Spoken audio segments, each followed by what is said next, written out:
There's something about the sea. It calls to you, pulls at some distant part of your soul that longs for simplicity, for the raw, unfettered beauty of nature.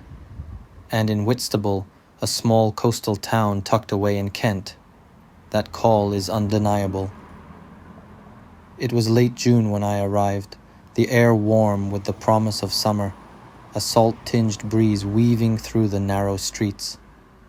This was to be my escape from the noise of city life, a brief affair with tranquility.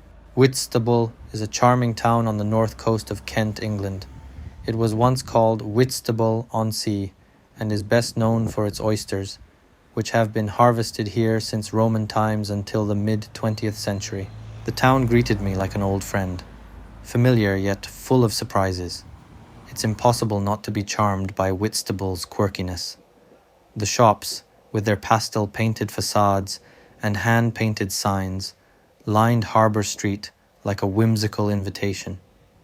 Every window told a story, seashell-encrusted mirrors, postcards of seagulls mid-flight, and jars of homemade jams that gleamed like rubies in the sun.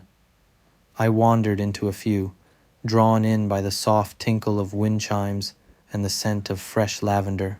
The town's name first appeared in the Domesday Book of 1086 as Whitstable, meaning the meeting place of the White Post, likely referring to a local landmark. By 1226, the name had evolved into Whitstable. Back in the 1300s, salt works were set up in nearby sea salter, and a sea wall was built in 1325 to protect the area from flooding. But it's the coast that steals your heart. The Whitstable coastline isn't the typical golden sand of postcard fame, but a pebbled stretch that seems to stretch endlessly. The stones crunch underfoot as you walk, adding a rhythm to the ebb and flow of the tide. I kicked off my shoes, letting the cool water lap against my toes. Seagulls swooped and called overhead, their cries punctuating the gentle whisper of the waves.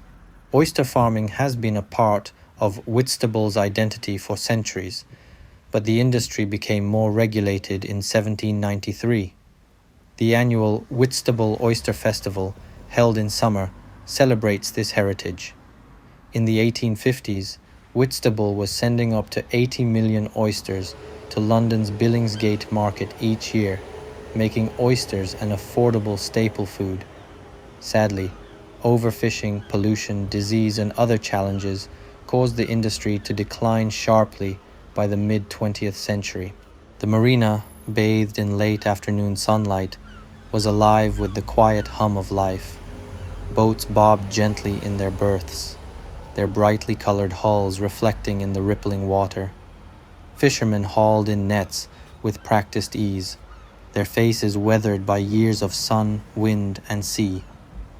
There's a certain calm here, a sense that life moves slower in Whitstable, like the tide itself dictating the pace.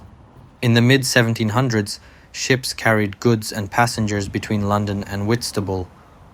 By 1830, the town had one of the earliest passenger railways, the Canterbury and Whitstable Railway, which helped transport coal and cargo to Canterbury. While the railway has since closed, the harbour remains a key part of Whitstable's economy today.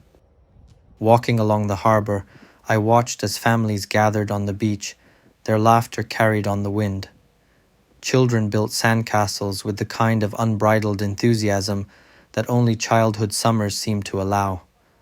Couples strolled hand in hand, ice creams melting faster than they could be eaten, and the occasional cyclist zoomed past with a cheerful bell ring.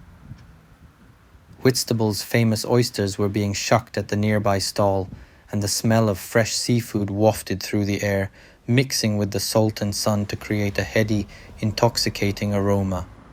The town's heart beats strongest in the oyster market, an open-air treasure trove of maritime history and local crafts.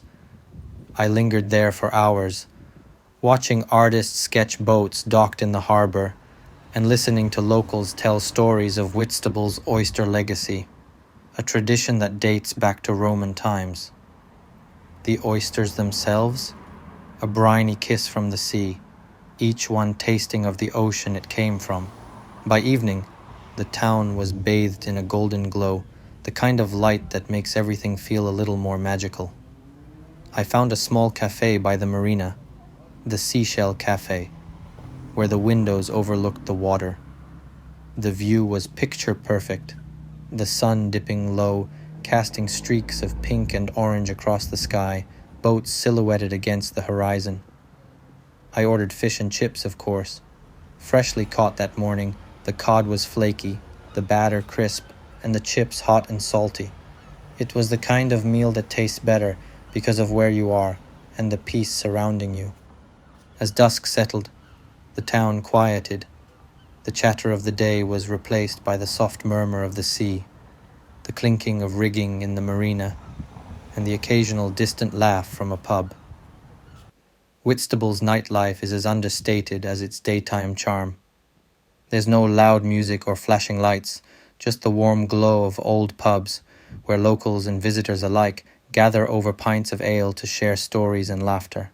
I wandered back to my rented cottage just as the stars began to twinkle overhead.